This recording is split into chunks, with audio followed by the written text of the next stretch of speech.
The value of used automobiles is no longer dropping. Instead of depreciation, we are seeing appreciation in prices of vehicles.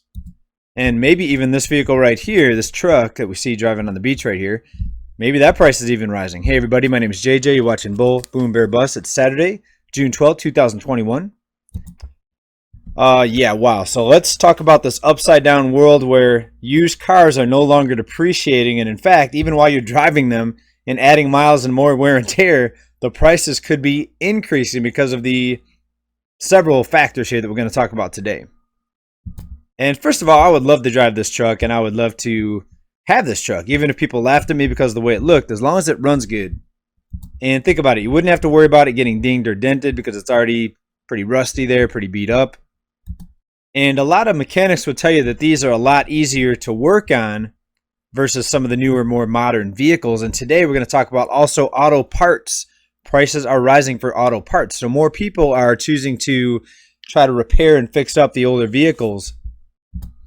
And that's largely because of the surging prices in these cars and trucks. Let's go ahead and get into some news on this.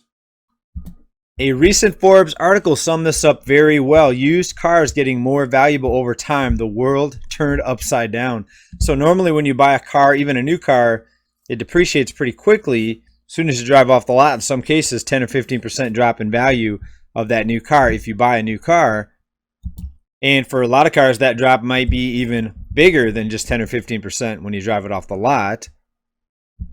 But now it's becoming more common for people to sell their car for more than they paid for, which is something that I don't think any of us here ever thought we would see.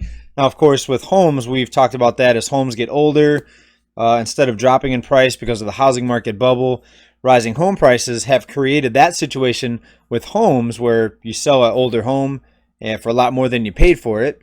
But cars, we, again, never thought we would see that, but here we are. And here's an excerpt out of this article. In tandem with higher new car prices, used car prices are soaring also, so much so that some used vehicles are actually appreciating in value over time, according to the latest report on used vehicle values from KAR Global, which sells millions of vehicles annually through wholesale dealer-only used car auctions. So it would be expected that auto parts are also going to rise in price, because when car prices are rising, a lot of people feel like they're priced out or they just don't want to pay the price, so they'll choose to try to repair or keep their older vehicle running longer. Let's take a look at prices here for parts and some other categories. Next, let's take a look at a chart here. This is out of CBS. Consumer prices are rising, and it's got auto parts included in here. And let's scroll down here in this article. And we see at the top here, obviously the biggest rise was car and truck rentals. Used car and truck prices here. Here's auto parts right here. There's a line drawn to this line, and we're seeing those are up about 3%. So we're seeing rising prices even for auto parts. And I actually noticed that here recently. I went and bought a light bulb for my brake light, and it was like $7 for like 2 bulbs.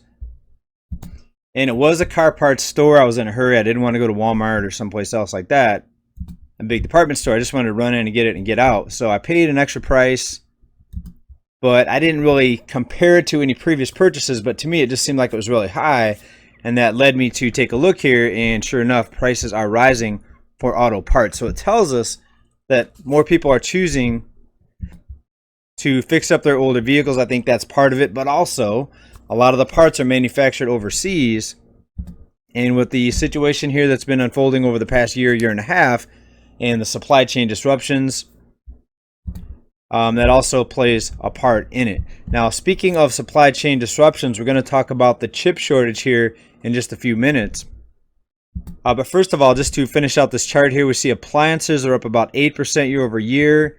The same with household, furnishing and bedding up 8%.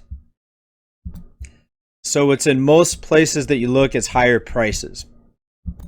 Now, University of Michigan puts out a survey, and this is the bad buying conditions. And because of high prices, we're seeing the bad buying condition opinion soar to multi-decade highs here. The biggest one is for homes. We see that in the red. But we also see it for durables and for vehicles in the blue and in the orange here to the far right of this chart. So even if sales drop, even if people decide to not buy because the prices are high, because of the lack of inventory, you could still see prices continue to rise. Now let's go over to wolfstreet.com real quick. Great website. Now Wolf Richter put this out, his version of the Manheim Used Vehicle Index price chart. And he's got the WTF chart right here, you see to the far right, with the surge in car prices. And this is used vehicles actually appreciating instead of depreciating. So this price crunch, this squeeze in prices, is causing prices to go up faster than the wear and tear in vehicles getting older, causing the prices to go down. How long can this continue? It's anyone's guess. You let me know down below. I'd like to hear your thoughts on it. But here are some of the latest numbers. I've got them compiled here for you. New car prices hit a record $38,255 in May, up 12% from the same period 1 year ago. Wholesale prices, these are cars sold at auctions, are up 39% just since the beginning of this year, 2021. And then the car lots and dealers are passing along the higher prices to the consumer. Used car prices are up 20%. And that's just since the beginning of the year. It's up even more year over year. Now, we talked about the cost of auto parts rising. Here's a chart of the stock for advanced auto parts. And if you would have bought the dip back there at the beginning of the shutdown recession, you could have gotten into the stock here. Let's go to a 5-year chart. You could have got in at about $75, and recently it's been trading at about nearly $200. So you could have tripled your money nearly. But that's true with a lot of stocks. We did see that sell-off in about March, April 2020. And a lot of people got some big gains that went in and bought that dip at that time. Now, looking at a longer term chart here, this looks like it would be a peak because we did see some big increases in this stock here. Again, this is Advanced Auto Parts. I would not be buying this stock at this point. Anyone going long, buying stocks, buying homes, even buying a car, you're betting that the current conditions are going to continue. And they may. So you may want to buy just in case that happens. I would still have some money on the side though in case it doesn't continue, in case there's a pullback or correction, or in case something changes the trajectory right now of what's happening. But here's an article right here out of WTOP News. Car prices are soaring and they're not going to stop. Now this is highlighting a CNN article, and they're saying here, quote, "The price increases aren't over yet." And why are they saying this? Well, you guessed it, supply chain woes. A slowdown in production globally for car manufacturing. A big part of that is the chip shortage. But here is a Reuters article, and this tells us that there may be some relief on the horizon. Mexican auto parts lobby sees chip supply crunch over by December. So look for this article and read it. I'll give you a couple excerpts out of it, but you may want to think twice if you're going to rush out to buy a car or pickup because you think prices are going to continue to rise to infinity. If the chip shortage situation gets fixed, you may see some relief on the horizon. Now, the INA's head of foreign trade, Alberto Bustamante, forecast in a recent interview that the semiconductor shortage will begin to ease by the second half of July before returning to normal in December. And he noted that Mexico, a big manufacturer of auto parts, output dropped 20% last year, but a nearly 18% uptick is expected this year to reach $92.4 billion in production value. A full recovery to pre-pandemic levels is expected by 2022. So maybe we'll start seeing the prices get more reasonable later this year.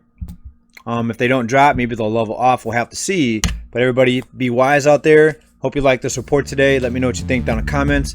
Thank you for being here. Appreciate your support. Stay well. Keep stacking. Bye for now. Peace.